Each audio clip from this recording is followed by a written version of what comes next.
The alarms screamed through Forward Medical Station Zeta like wounded animals. Dr. Heejin Kim ran through the corridors, her medical bag bouncing against her hip. The lights flickered red, then white, then red again. Somewhere outside, explosions made the walls shake. She had been a doctor on this frontier world for 8 months now. 8 months of patching up soldiers who fought against the Ravagers. 8 months of seeing those massive, terrifying creatures torn apart by coalition weapons. 8 months of nightmares. But tonight would be different. Tonight would change everything. Heijin burst into the main medical bay. Other doctors and nurses rushed around, preparing beds and equipment. Her friend, Taejun Park, stood near the window, his face pale. He was a corpsman, trained to handle battlefield injuries. But even he looked scared. "What's happening?" Heejin asked, pulling on her surgical gloves. "Perimeter breach," Taejun said. His voice was tight. "They shot down something big. Really big. It crashed through the outer wall of Bay 3. Before Heijin could respond, the building shook. Metal screamed. Someone shouted. Then came a sound she would never forget. A deep, rattling breath mixed with something that sounded almost like crying. The creature crashed through the wall like paper. Dust and debris filled the air.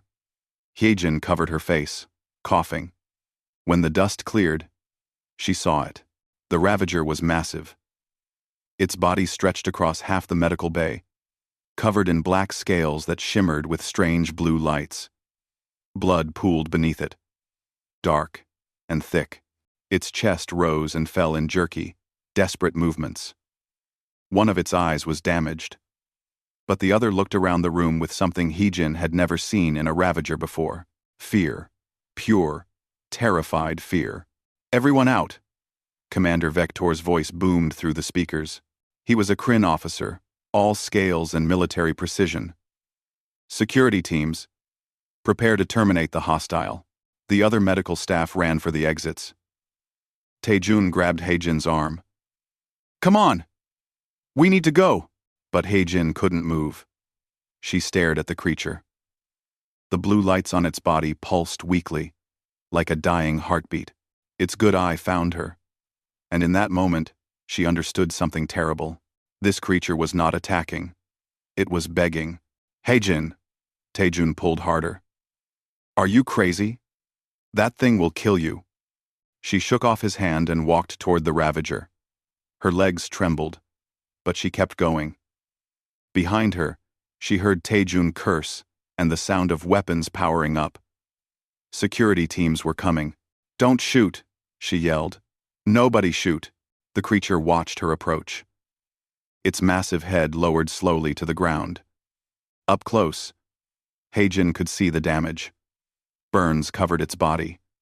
Deep cuts, leaked blood. But worse than the physical wounds was what she saw around its neck. A collar, metal and pulsing with red light, buried so deep into the creature's flesh that the skin had grown around it. Heijin's hands moved on instinct. She opened her medical bag and pulled out her scanner. The device beeped and whirred as she ran it over the creature's body. What she saw made her stomach turn. Neural suppression signals, pain amplifiers, chemical control nodes. This creature wasn't a monster, it was a slave. "Dr. Kim, step away from the hostile immediately." "Commander." Vector's voice was closer now. He stood at the entrance with a full security team, all weapons pointed at her and the creature. "It's not hostile," Heijin said. Her voice was steady, even though her heart pounded. "Look at the collar. Someone did this to it. Someone made it fight.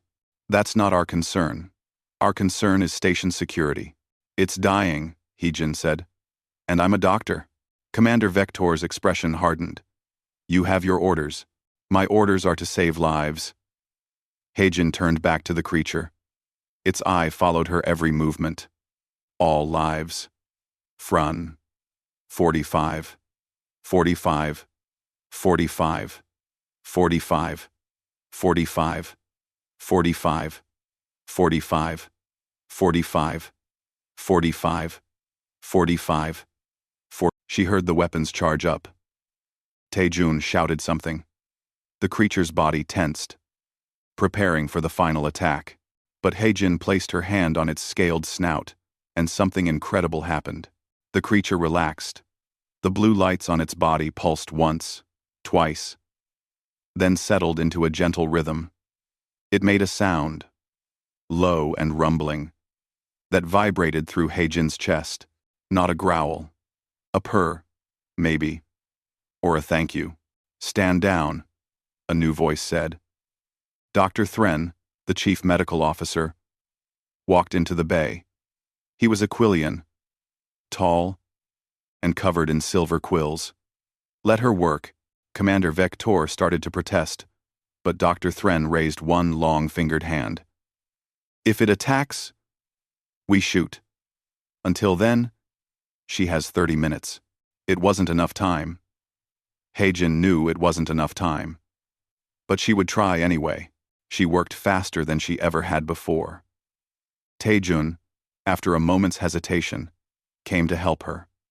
Together they stopped the bleeding, sealed the worst wounds, and hooked up IV lines.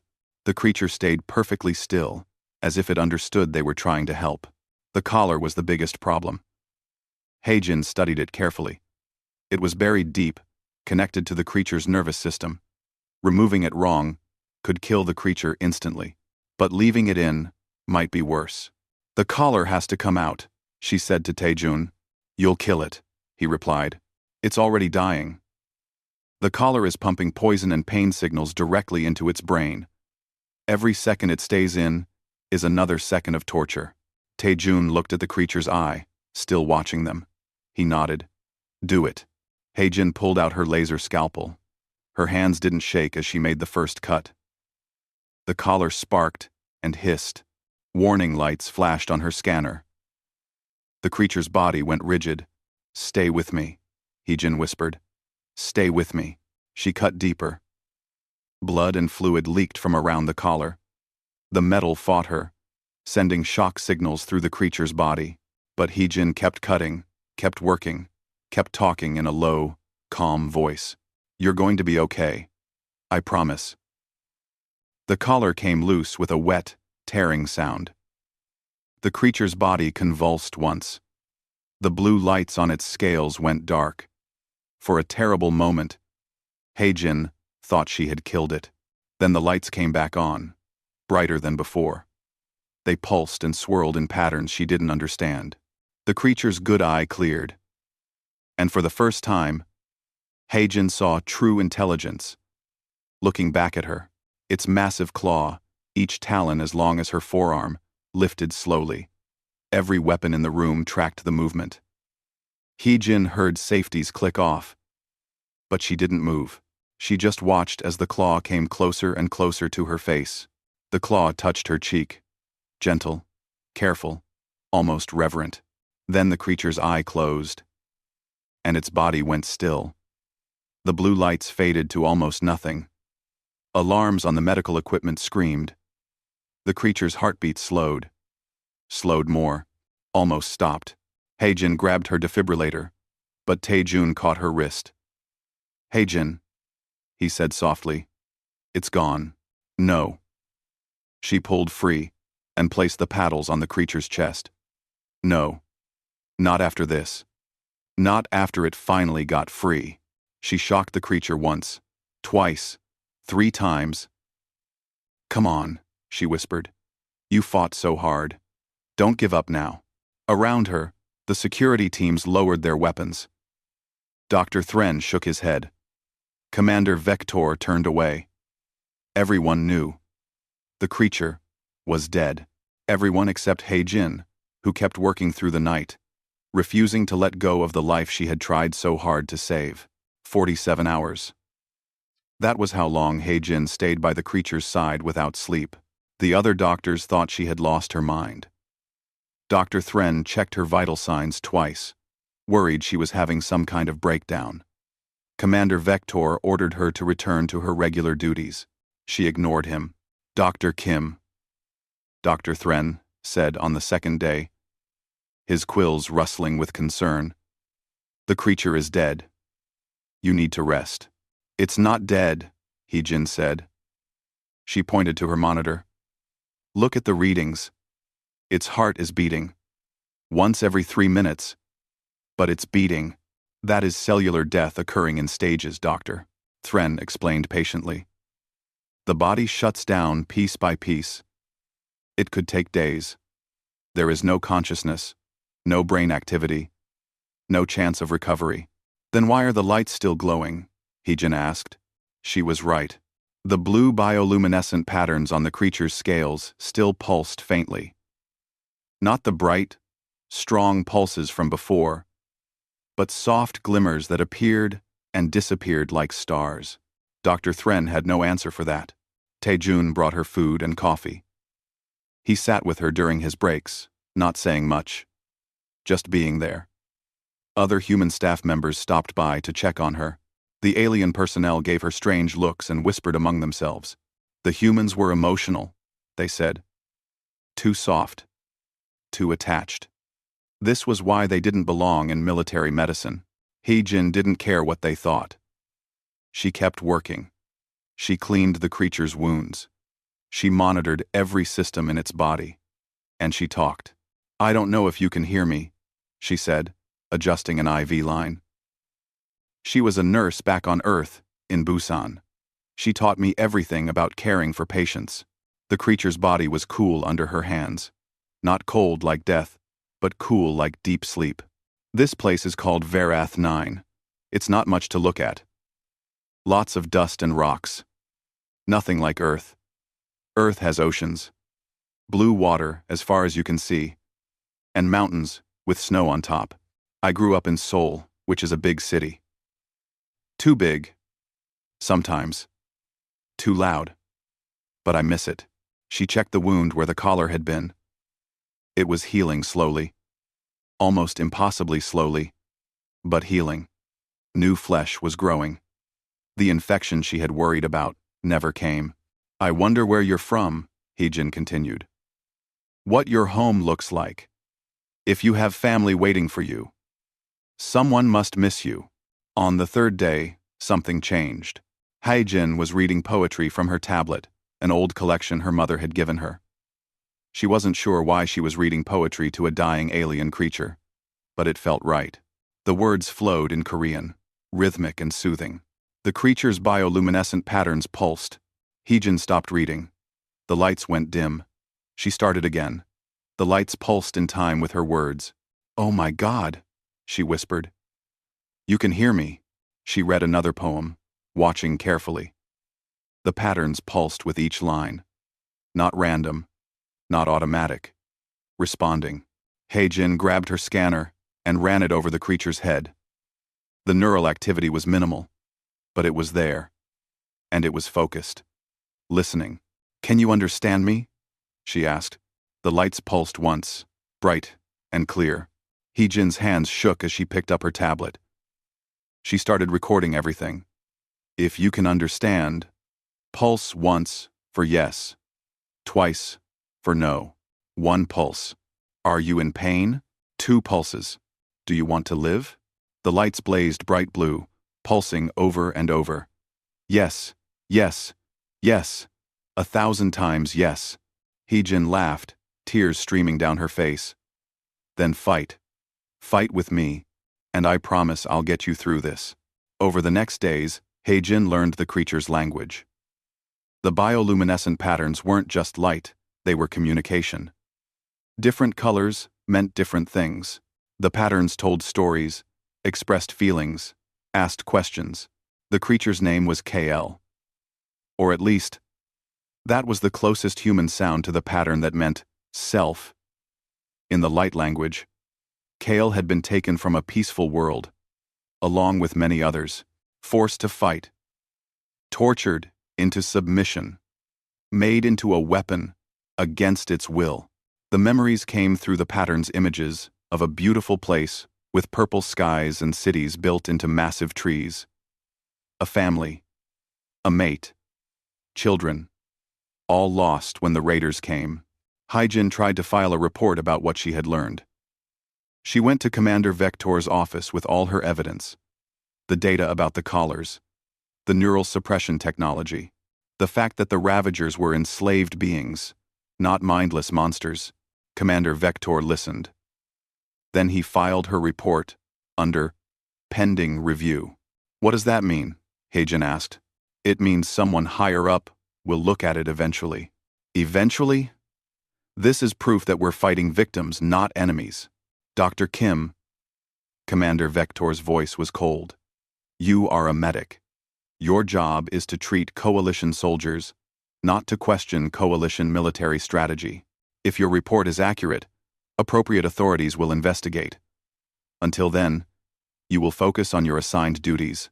But that is an order. Hagen left his office angry and frustrated. She went to Taejun and told him everything. He listened quietly, his expression growing darker. Be careful, he said finally. If what you found is true, someone is making a lot of money from those collars. People who make money from suffering don't like it when someone threatens their business. What are you saying? I'm saying keep your head down. Focus on keeping Kale alive. Don't push too hard. Thank you for watching. And the next with Compling live and redder. But Hee-jin couldn't keep her head down. She talked to other medical staff. She showed them her research. Most dismissed her. Some were interested but scared. A few believed her. Dr. Bo Ra-song, a xenobiologist, came to examine Kale. She ran her own tests and confirmed what Hee-jin had found. This is incredible work, Bo Ra said, and deeply disturbing. If this technology exists, and if it's being used on purpose, we have to tell someone, Hee-jin said. I'll try. I have some contacts in Coalition intelligence. But Taejun is right, be careful. That night, Hee-jin sat by Kale's side as usual. The creature was stronger now. Its heart beat once every 30 seconds. Its wounds were almost healed. But it still hadn't opened its eyes. I don't know who to trust, Hee-jin said quietly. Everyone keeps telling me to be careful, to stay quiet. But how can I stay quiet when I know the truth? Kale's lights pulsed in a pattern she had learned to recognize. Gratitude, support, trust. Thank you, she whispered, placing her hand on Kale's side. She felt warmth there now. The creature's body temperature was rising slowly. A good sign. Suddenly, something happened that Haejin didn't expect. A feeling flooded through her mind. Not her own feeling, but something from outside. Determination. Fierce protective instinct. A promise. She pulled her hand back in shock. Did you just communicate directly with my mind? The lights pulsed, yes. How? The patterns showed images. Kale's species could form bonds. Deep connections with others. It was how they communicated. How they loved. How they understood the universe. The collars had blocked this ability, cut them off from each other, and themselves. But with the collar gone, and Hee-jin's constant presence, Kale's natural abilities were returning, and Kale wanted to bond with her, to share thoughts and feelings, to never be alone again. I don't know if that's possible, Hee-jin said. I'm human. You're Kale. We're completely different species. Another feeling came through amusement mixed with stubbornness. Different didn't matter. Connection mattered. Choice mattered. And Kale chose her. Before Hee-jin could respond, alarms blared throughout the station. Red emergency lights flashed. Taejun burst into the medical bay, his face pale. We've got a problem, he said. I just heard security chatter. There's a team coming, armed. Their orders are to terminate Kale and clean up any witnesses. What? Why? Someone doesn't want your report to go any further. Hee-jin stood, her body moving between the door and Kale instinctively. Hee-jin, they have guns. We have medical equipment. I don't care. Behind them, something stirred. For the first time in 6 days, Kale's eye opened. The blue lights across the creature's body blazed bright as stars, and through the new bond between them, Hee-jin felt what Kale felt. Never again would Kale be helpless. Never again would someone Kale cared about face danger alone. The dying beast was dying no more. The security team came at midnight. Heijin heard their boots in the corridor before the alarms even finished. Heavy, rhythmic steps. Not the usual patrol. These were tactical teams, moving with purpose. Taejun stood beside her, holding a medical laser like a weapon. It would barely slow them down, but he held it anyway. 2 other staff members had stayed, a young nurse named Yeon-ah and a maintenance tech called Ji-ho who had been helping care for Kale. They all knew what staying meant, but none of them left. Kale rose to full height for the first time. Even injured and recovering, the creature was massive. Its head nearly touched the ceiling. The bioluminescent patterns blazed bright enough to turn the dim medical bay into daylight. Through their bond, Heejin felt everything Kale felt. Rage at the people who had hurt them before. Fear for her safety. And something deeper, a fierce, protective love that transcended species and language. The doors exploded open. 6 soldiers poured in, weapons raised. They wore black armor with no insignias. Not official. Coalition troops. Private contractors. Assassins. Leading them was a creature Heijin recognized, Vrax, a Drell enforcer known for taking jobs that regular soldiers wouldn't touch. His reptilian face showed no emotion as he surveyed the room. "Dr. Kim," Vrax said, his voice like gravel. "Step away from the specimen. You are interfering with station security protocols." "Protocols?" Heijin's voice was steadier than she felt. "Is that what you call murder? Call it what you want. The creature is contaminated and must be destroyed. You and your colleagues can walk away, or you can die with it. Choose now." "I choose to stand right here," Vrax sighed. Predictable. Humans and their emotions. He raised his weapon, pointing it directly at Heijin's chest. "Last chance." Taejun stepped forward, raising his medical laser. Yeon-ah and Ji-ho moved beside him, forming a line between the assassins and Heijin. They had nothing but determination and bravery. Against trained killers, it would not be enough. "So be it," Vrax said. His finger tightened on the trigger. Kale moved. The creature was still injured, still healing, still weak from days of hovering near death. But none of that mattered. Someone threatened Heijin, and Kale's entire being focused on one simple truth: protect. Kale's body uncoiled like a spring, crossing the distance to Vrax in a single bound. The Drell tried to fire, but Kale's tail swept his legs. He went down hard.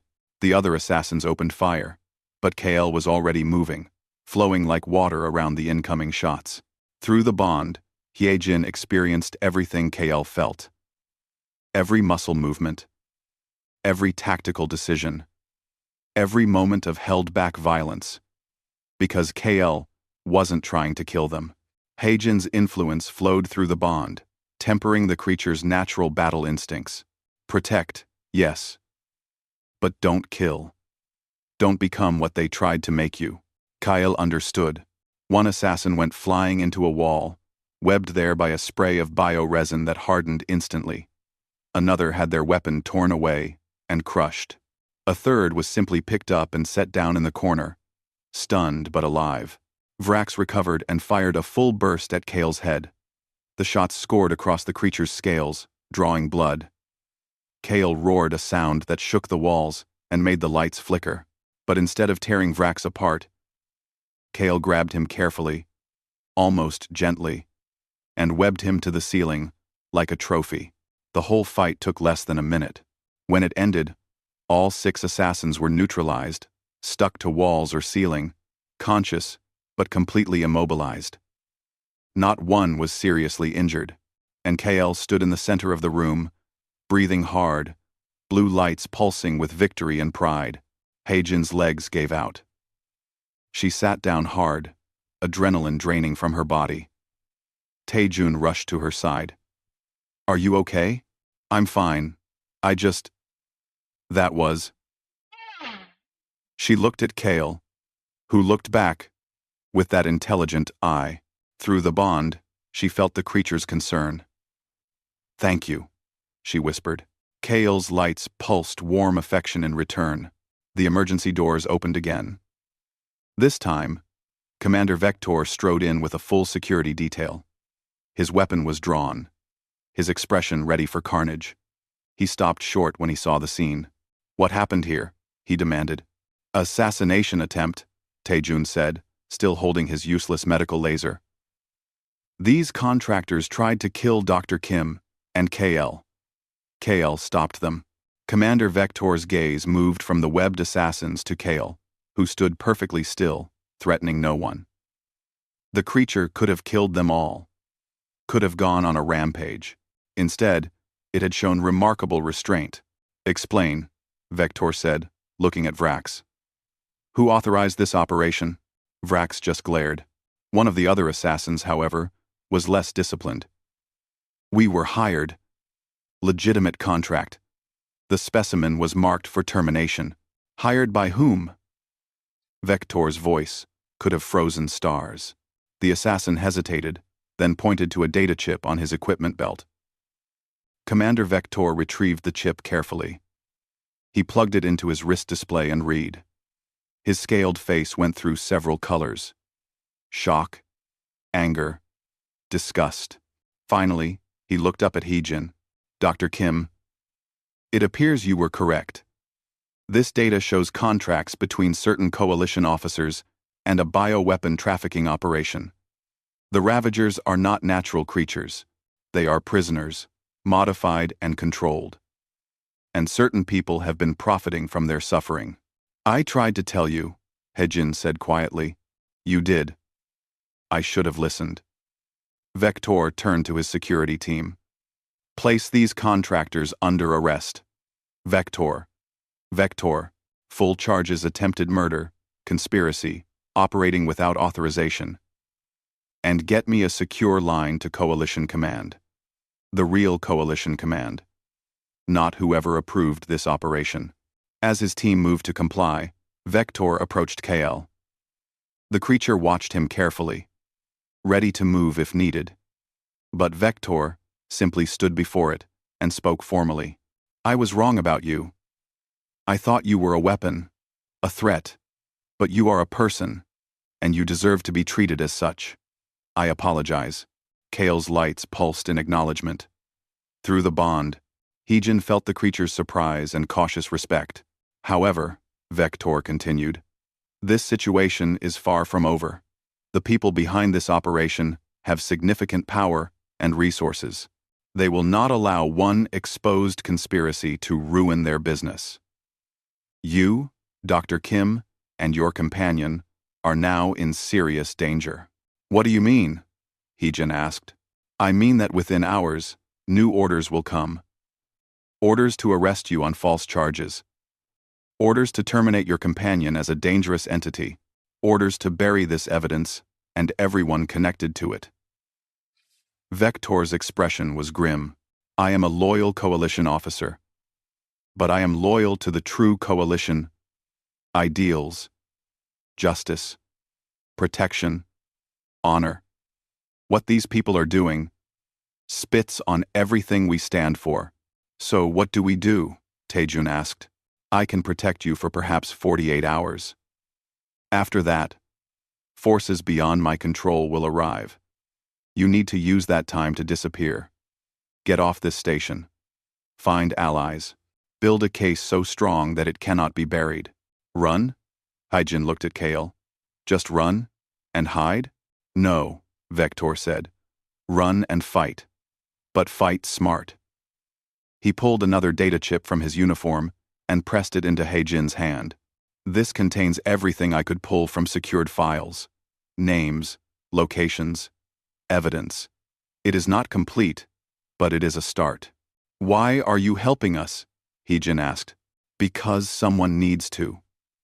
Because I have seen too much corruption eating away at the organization I serve. And because," he looked at KL again, "because that creature had every reason to kill us all just now, and chose mercy instead. That shows more honor than many soldiers I know." Alarms began blaring again, different ones this time. Vector's communicator crackled urgently. He listened, and his face darkened. "They are faster than I thought. Coalition internal security is already en route. You have perhaps 20 minutes. He gestured to his security team. Escort Dr. Kim and her group to Bay 7. There is a medical transport there, fueled and ready. Commander, we can't just... One of his officers began. That is an order. Vector's voice cracked like a whip. These people saved station lives. We owe them this much. As they rushed toward the hangar, Heijin looked back once at Commander Vector. He stood alone in the medical bay, already preparing to face the consequences of his choice. She hoped they would see him again, but somehow, she doubted it. The medical transport was small, barely large enough for 4 humans and 1 massive alien. Taejun piloted, while Heijin sat in the back with KL, monitoring the creature's condition. Yeon-ah and Ji-ho had stayed behind, choosing to remain at the station. It was safer for them, they said. Fewer people to track. Heijin hoped they would be okay. The ship jumped to hyperspace just as Coalition security forces surrounded the station. Through the viewport, Heijin watched the stars stretch into lines. They were fugitives now, running from the very organization that was supposed to protect people. Where are we going? She asked Taejun. No idea, he admitted. I figured we'd get away first. Planned second. But Kale knew. Through their bond, images flooded Heijin's mind. A path. A direction. A purpose. Kale's instincts were guiding them towards something important. Follow the coordinates I'm sending you, Heijin said, accessing Kale's memories and translating them into navigation data. How do you know where to go? Taejun asked. Kale knows. The creature remembers where it was taken from. Where others like it are still trapped. They flew for 3 days, jumping between systems, avoiding Coalition patrols. The news feeds showed their faces. Dr. Hye-jin Kim, wanted for treason. Corpsman Taejun Park, wanted for desertion. And Kale, described as a dangerous, uncontrolled, ravager specimen. The broadcasts warned civilians to stay away. Promised rewards for information. Painted them as terrorists and traitors. We need help, Taejun said on the 4th day. I know, Heijin said. But who can we trust? The answer came from an unexpected source. An encrypted message appeared on their communication system. It contained a single line of text and a set of coordinates. If you seek the truth, come to Haven Station. We have been waiting. Veritas Collective. It could be a trap, Taejun said. Probably, Heijin agreed. But what choice do we have? Haven Station was hidden in an asteroid field, protected by old mining equipment and newer defensive systems. As their transport approached, several ships appeared from hiding spots. Weapons locked on them. Medical transport, identify yourself. A voice crackled over the comm. My name is Dr. Hye-jin Kim. I'm looking for the Veritas Collective. A pause. Then, come to Docking Bay 3. And bring your friend. We've heard about Kale. The station was smaller than Vareth 9, but more organized. People moved with purpose through clean corridors. Humans and aliens worked side by side. At the docking bay, a woman waited for them. She was human, middle-aged, with sharp eyes and military bearing. Dr. Kim, I'm Nari Choi, former Coalition intelligence. Welcome to the Resistance. Resistance? Heijin asked. What else would you call people fighting against a corrupt system? Nari smiled grimly. Come. There's much to discuss. Well. The briefing room was full of people. Some wore old Coalition uniforms with the insignias removed. Others were civilians. All looked tired, but determined. Nari stood at the front, pulling up holographic displays. The bioweapon program you discovered is larger than you imagine. For 15 years, creatures have been captured from non-Coalition worlds. Worlds marked as uninhabited on official charts. The victims are processed at black site facilities, fitted with control collars, and sold as military assets. Who's behind it? Taejun asked. Multiple parties, criminal syndicates, corrupt officials, and at the center, corporate interests. Nari pulled up a face on the display, a human man. Middle-aged, handsome, with cold eyes. Director Sung-Min Han, CEO of Helix Biosystems. His company officially develops medical technology. Unofficially, they run the largest bioweapon operation in known space. Haejin stared at the image. A human, one of her own people, was responsible for all this suffering. We've been tracking him for years, Nari continued. But we've never had enough evidence to bring formal charges. He has protection at the highest levels of coalition government, judges in his pocket, military officers on his payroll. So what can we do? Haejin asked. A new voice spoke from the back of the room. We expose him. Completely. Undeniably. Force the coalition to act. A man stepped forward, young, fit, with a pilot's confidence. Lieutenant Ji-ho Kwon. I flew security patrols until I saw what they were guarding. Now I fly for Veritas. OTA. Another person joined them, an alien woman with green skin and multiple arms. Dr. Bo-Ra Song. I worked in coalition xenobiology research. I discovered evidence of the program 2 years ago. They tried to kill me for it. More people introduced themselves. Engineers. Soldiers. Medics. Civilians. All had lost something to the conspiracy. All wanted justice. We have a plan, Nari said. We know the location of Black Site Omega, the largest processing facility. If we can infiltrate it, free the prisoners, and broadcast the evidence across the entire galactic net, the conspiracy crumbles. That's suicide, Taejun said flatly. Yes, probably. Nari met his eyes. But it's the only way. And we're out of time. Sung-Min knows about Kyle's escape. He knows about your evidence. Right now, he's erasing anything that connects him to the program. In a few weeks, there will be nothing left to find. Haejin looked at Kale, who stood quietly in the corner. The creature's lights pulsed thoughtfully. Through their bond, she felt its determination. This was why Kale survived. Why fate brought them together. To end this. To free all the others still suffering. How do we get in? Haejin asked. Nari smiled. It was not a pleasant expression. That's where your companion becomes essential. Black Site Omega is protected by controlled ravagers. Dozens of them. Security systems are designed to stop soldiers and ships.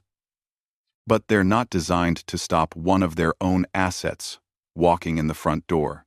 You want to use Kale as bait? Haejin's voice rose. I want to use Kale as a key, Nari corrected. The creature still has the biosignature from its collar. Security systems will read it as a returning asset. It can get inside. And once inside, we free the others. Kale's meaning came through the bond. Transmitted by Haejin to the group. Make them understand they have a choice. Let them choose freedom. End quote. The plan took shape over the next week. Ji-ho would pilot them to the Black Site. Bo-Ra would hack their security systems. Nari would lead the strike team, and Haejin would stay with KL, helping to reach and free the imprisoned creatures. It was dangerous.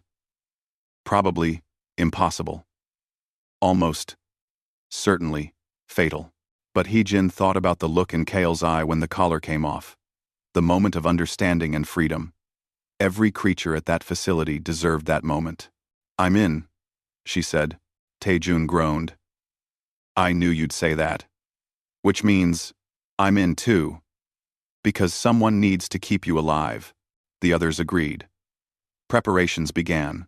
On the night before they left, Haejin sat with Kale in their quarters. The creature's lights pulsed softly in the darkness. Are you scared? A pulse of acknowledgement.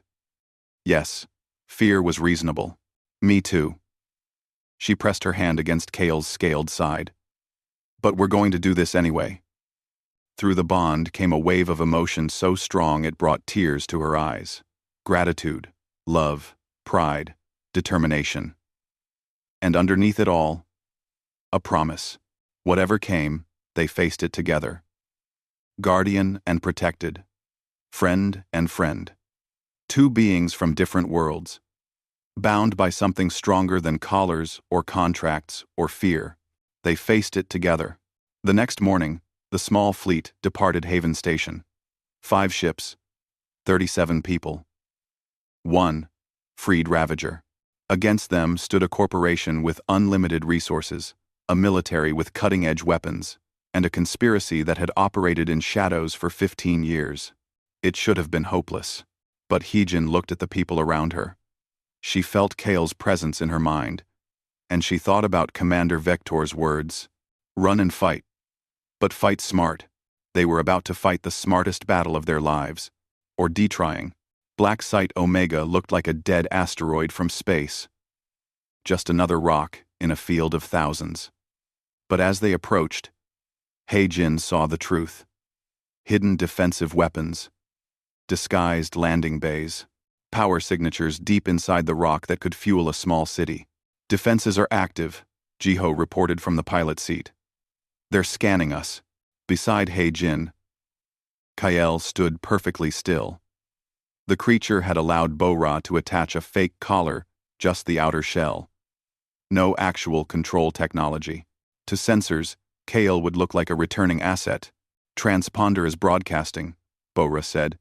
"Kael's old identification code. They should read it as a recovered specimen being returned." Long seconds passed. Heijin held her breath. "We're cleared," Jiho said, disbelief in his voice. "Docking bay. 7 is opening." It actually worked. Nari checked her weapon. "Everyone remembers the plan. We dock. Kyle leads us to the holding area. We free as many prisoners as possible. Bo-Ra uploads the evidence to the galactic net. Then we run like hell." "What about the guards?" Taejun asked. "We try not to kill anyone," Nari said. "But we protect ourselves. These people chose to work here. They know what they're doing." The ship landed in a bay designed for cargo transports. Armed guards waited outside, along with technicians in white coats. Heijin felt Kale's tension through their bond. These were the people who had hurt the creature, who had taken its freedom. "Easy," she whispered. "Not yet." The cargo door opened. Nari and her team went first, weapons hidden. They wore stolen uniforms and carried forged documentation. The guards barely looked at them. Then Kale emerged. The guards snapped to attention. The technicians pulled out scanning devices. One of them frowned. "This specimen isn't on the return schedule." "Field recovery," Nari said smoothly. "Malfunctioned during deployment. We were ordered to bring it back for reprocessing." "I'll need to verify." Kail roared. The sound echoed through the entire facility, a declaration of rage and freedom that made lights flicker and equipment shake. Before the guards could raise their weapons, Kael moved. Not to kill, but to disable. The fake collar shattered. The creature's true colors blazed. The fight began. Nari's team engaged the guards. Stun weapons fired. Alarms screamed. Blast doors started closing. But Jiho hacked the control panel and froze them open. "Go!" Nari shouted. "We'll hold here. Get to the holding cells." Heijin ran with Kael deeper into the facility. Taejun and Bo-Ra followed close behind. Through the bond, Kael navigated instinctively, remembering the layout from when it had been brought here years ago. They passed laboratories full of horrifying equipment, surgery rooms where creatures were modified, training chambers where prisoners were forced to fight. Every room was evidence of systematic cruelty. "This way," Bo-Ra said, reading her scanner. Large biological signatures below. That must be where they're held. Cruzy. The holding area was massive. A cavern carved from the asteroid's center, filled with cages. Hundreds of cages. And in each cage, a creature. Some looked like Kale. Others were completely different. Massive, small, scaled, furred, crystalline. All wore collars. All had the same look in their eyes. Despair. Pain. Loss of hope. Heijin's heart broke. There are so many. Through the bond, she felt Kale's grief and fury mixed together. These were not just prisoners. They were people. Individuals with lives and families and dreams. All stolen. All broken. The control system is there. Bo-Ra pointed to a massive computer array. If I can access it, I can override the collars. But it's going to take time. We don't have time, Taejun said. Security forces were already responding. They could hear boots and weapons in the corridors. Then buy me some, Bo-Ra said, already working at the console. KL stood at the entrance to the holding area, ready to defend. Taejun positioned himself to cover another approach. And Heijin moved among the cages, speaking softly to the imprisoned creatures. We're here to help. We're going to free you. Just hold on a little longer. Some didn't respond. Too broken. Too afraid. But others lifted their heads. Lights pulsed weakly. Eyes focused with desperate hope. The security forces arrived in overwhelming numbers. 50 guards. Combat drones. Heavy weapons. They poured into the holding area from multiple entrances. KL fought like a storm. The creature moved with purpose and controlled violence, protecting Heijin and buying time for Bo-Ra. But there were too many. Even KL couldn't hold them all. A stray shot grazed Heijin's arm. She cried out. Through the bond, KL felt her pain and roared with fury. The creature's movements became more desperate, more reckless. KL, no, Heijin shouted. Stay focused. I'm okay. But more guards came. And more. The facility's entire security force was converging on their position. Then, a new voice cut through the chaos, amplified through speakers, cold and controlled. Cease fire. The guards stopped shooting but kept their weapons raised. A man walked into the holding area, flanked by elite bodyguards. Director Sung Min Han. He looked exactly like his picture, handsome, well-dressed, completely at ease. Dr. Kim, he said pleasantly, you have caused me considerable trouble. Good, Heijin said. Her arm throbbed, but she stood firm. Brave. Foolish, but brave. Sung Min looked at Kale with analytical interest. And you've bonded with one of the specimens. Fascinating. I didn't know that was possible with humans. They're not specimens. They're people. People are what I say they are, Doctor. These creatures are products. Assets. Tools created and sold for profit. You wouldn't protest the sale of vehicles or weapons, would you? These are living beings. These are investments, very expensive investments, and you are threatening my business. Sung Min's pleasant expression hardened. I'm going to make you an offer. Walk away. Take your companion.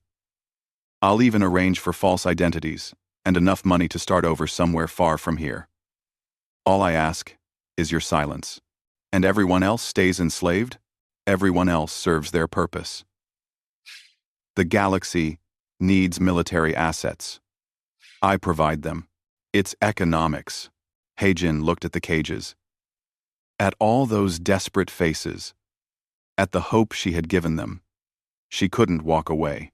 No deal. Sung Min sighed. I thought you'd say that. He pulled out a remote control. This is a kill switch. Every collar in this facility is linked to it.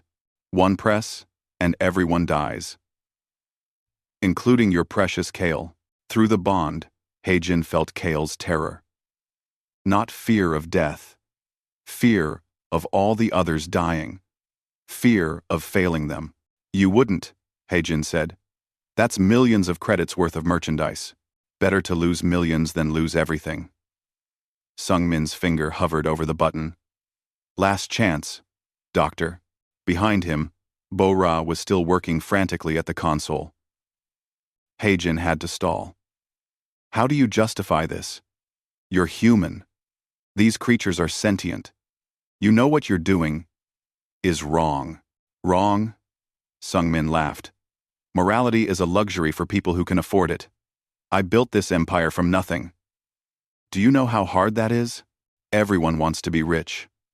But few have the strength to do what's necessary. Torturing innocence isn't strength. It's cowardice, says the woman who plays with monsters. Sung-min's eyes narrowed. I'm done negotiating. Sung-min's, I'm done negotiating. His finger pressed down on the button. The collars activated. Every prisoner convulsed as massive electrical charges fired through the neural links. They were designed to kill instantly, leaving no evidence. But Kale moved faster than thought. The creature opened its consciousness completely, dropping every mental shield. Through the bond with He-Jin, and through its natural empathic abilities, Kyle reached out to every collared being in the facility. Connection, communication, choice, and Kale took all their pain. The electrical charges that should have killed hundreds flowed instead through Kale. The creature's body lit up like a star as deadly energy coursed through it. Kyle screamed a sound of pure agony that shattered glass and cracked stone. No. He-Jin ran toward Kale, but the energy field was too intense. She couldn't get close. Through the bond, she felt everything Kale felt. Every shock, every burn, every moment of suffering. But underneath it, she felt something else. Determination. Love. The absolute certainty that He-Jin's life, and the lives of all these prisoners, was worth any price. Got it, Bo-Ra shouted. Override complete. Collars are deactivating. Throughout the facility, collars fell away. The electrical charges stopped. The freed prisoners collapsed, gasping but alive. All because KL had absorbed what was meant to kill them. The creature fell. The brilliant lights faded. The great body lay still. KL! He-Jin finally reached the creature's side. She pressed her hands against the scaled hide. No pulse. No breath. The bond between them felt empty and cold. Not again.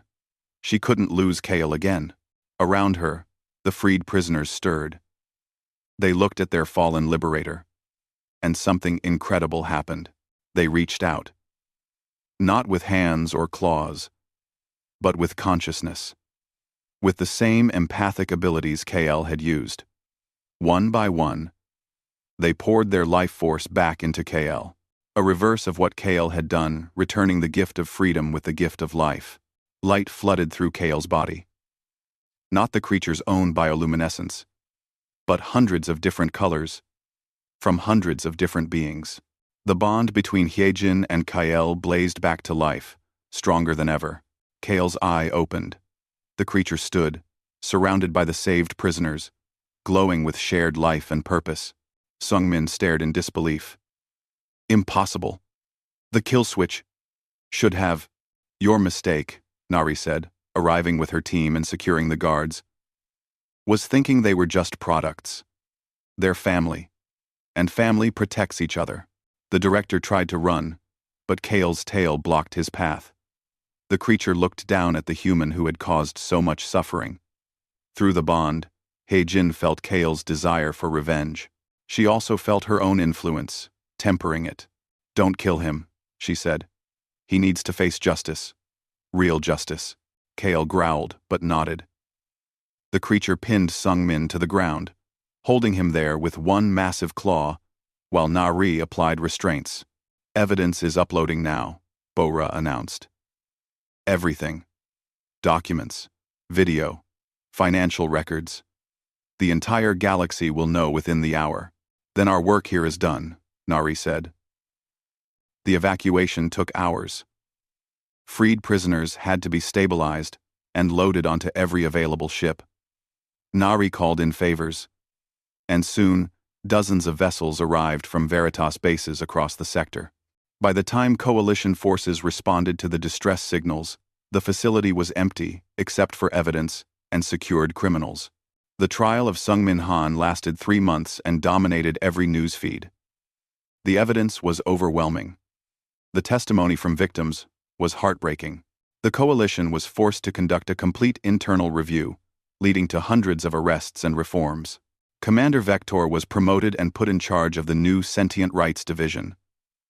One of his first acts was to pardon Heijin and everyone who had participated in the raid. Heijin was offered dozens of positions, military ranks, research opportunities, political appointments. She turned them all down. Instead, she founded the Kethrai Recovery Center on a peaceful world donated by grateful governments. It was a place for freed creatures to heal, to remember who they were before the collars, to learn how to live again. Taejun joined her as chief of medical operations. Bora led the research division. Jiho ran security. And Nari visited often, bringing new rescues from facilities they continued to discover. KL never left Heijin's side. The bond between them had evolved beyond anything either could have imagined. They shared thoughts, feelings, dreams. Where one went, the other followed. When Heijin treated traumatized creatures, KL's presence calmed them. When danger threatened the center, KL stood guard. Years passed. The Kethrai people began to rebuild their culture. Children were born free, never knowing the horror of control. Stories spread about the human doctor who had saved a dying beast and changed the galaxy. On a warm evening, Heijin sat on a hillside overlooking the recovery center. Young Kethrai played in the fields below, their bioluminescent patterns creating beautiful light shows. She could hear laughter, not human laughter, but something like it. The sound of joy. Kale rested beside her, massive head on her lap, comfortable and content. Through the bond, they shared memories. The terrifying night they met. The moment the collar came off. The battle at Black Site Omega. All the hard times and good times since. A junior medic approached nervously. Dr. Kim? There's a new arrival. Very traumatized. The others say it's hopeless. Heijin had heard that word before. Hopeless. Impossible. Too late. She stood, gently moving Kael's head. The creature rose with her. As always. They walked together toward the medical building, where another impossible case waited, because Heijin had learned something important. Learned it from a dying beast that became a friend, protector, and family. Learned it from all the lives they had saved together. Nothing is truly hopeless. Not when someone cares enough to try. Not when connection is stronger than control. Not when love transcends species, and logic, and fear. She entered the medical building, KL at her side, ready to prove the impossible possible one more time, because that's what humans do. They see people where others see problems. They build bridges where others see barriers. They never give up on those who need them most. And when humans find someone worth protecting, someone worth saving, someone worth loving, they form bonds that last forever. Guardian and protected, friend and friend, forever.